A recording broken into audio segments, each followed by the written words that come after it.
Coffee, టీల తర్వాత అంతటా అమితంగా ఇష్టపడుతున్న పానీయం ఏమిటో తెలుసా? చాక్లెట్ పానీయం.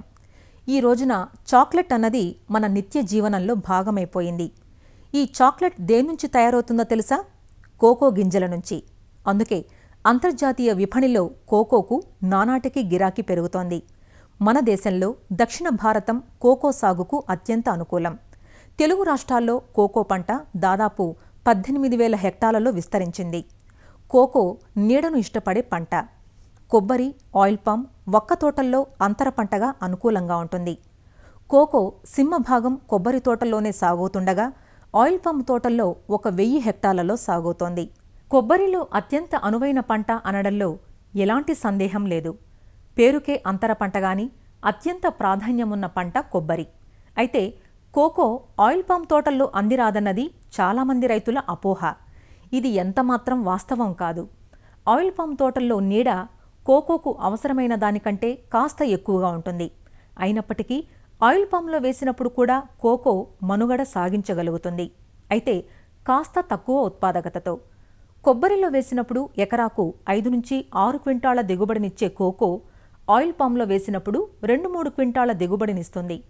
అయితే ఈ పంట అందించే ప్రయోజనాలు మాత్రం అపరిమితం. కోకోను మించిన బహువార్షిక అంతర పంట ఆయిల్ పామ్లో లేదంటున్న రైతుల స్వానుభవాలను, అందిస్తున్న సత్ఫలితాలను ఈరోజు అన్నదాతలో తెలుసుకుందాం. ఆయిల్ పామ్ తోటల్లో అంతర పంటగా వేసిన కోకో తోటలు ఎకరాకు 2 క్వింటాళ్ల నుంచి 3 క్వింటాళ్ల ఎండుగింజ దిగుబడినిస్తున్నట్లుగా రైతుల అనుభవాలు రుజువు చేస్తున్నాయి. పశ్చిమ గోదావరి జిల్లాలోని పలు మండలాలను ఈటీవీ అన్నదాత మొండలేజ్ బృందం పర్యటించి ఇక్కడి రైతుల అనుభవాలు, అభిప్రాయాలను తెలుసుకుంది. నాటిన 3వ సంవత్సరం నుంచి కాపునిచ్చి రైతుకు అదనపు ఆదాయాన్ని ఇవ్వడంతో పాటుగా కోకో వల్ల ప్రధాన పంట ఆయిల్ పామ్కు అదనపు ప్రయోజనాలు చేకూరుతున్నాయన్న బాణి సర్వత్రా వ్యక్తమవుతుంది.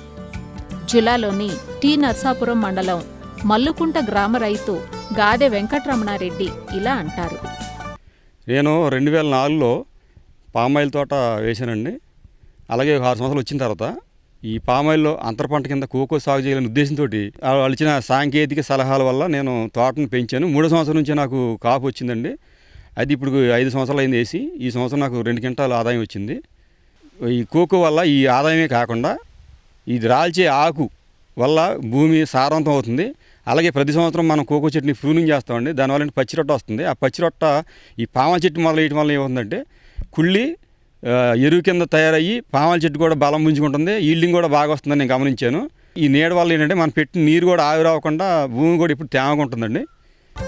లక్కవరం గ్రామ రైతు టి గోపాలరావు ఆయిల్ పామ్ తోటను చతురస్రాకార పద్ధతిలో నాటుకుని అంతరంగా కోకోను ఎకరాకు 150 మొక్కలు వేశారు.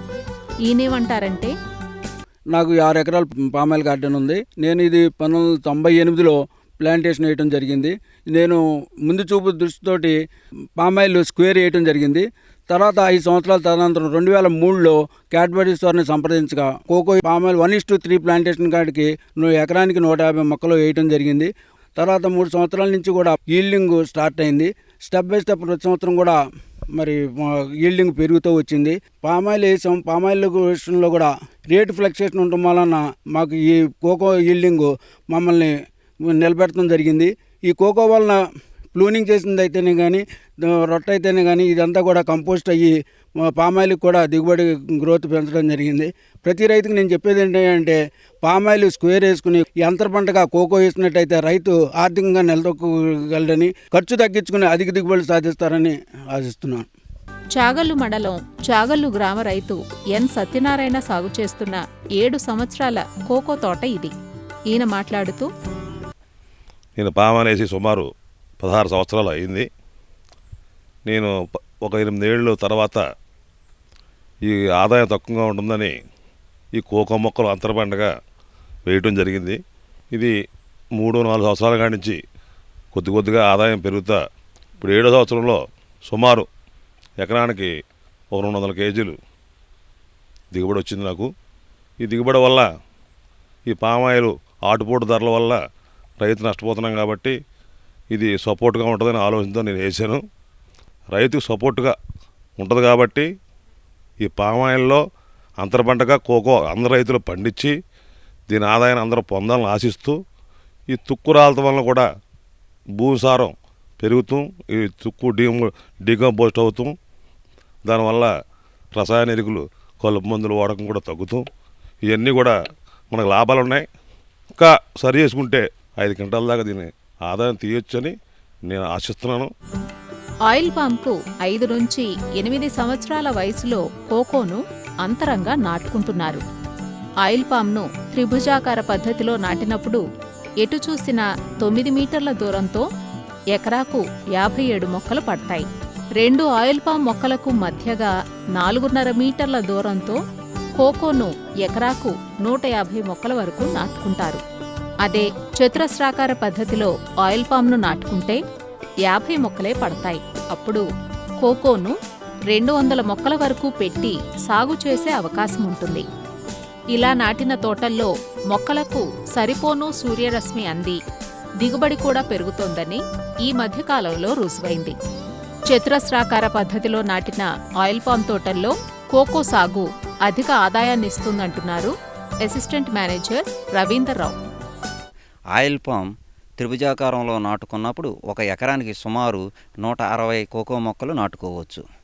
5వ సంవత్సరం నుండి ప్రతి చెట్టుకి సరాసరి కనీస దిగుబడి 1.5 కేజీల ఎండు గింజలు వస్తుంది. మొత్తం 160 చెట్లకు గాను 240 కేజీల దిగుబడి వస్తుంది. కేజీ కనీస సరాసరి ధర 150 రూపాయల చొప్పున మనం తీసుకుంటే 36,000 రూపాయల ఆదాయం వస్తుంది. సాగు ఖర్చు కేజీకి 40 రూపాయలు తీసుకుంటే మొత్తం ఎకరాకు 9,600 వరకు ఖర్చు అవుతుంది. ఈ ఖర్చులు పోను 26,000 రూపాయలకు తగ్గకుండా నికర ఆదాయం వస్తుంది.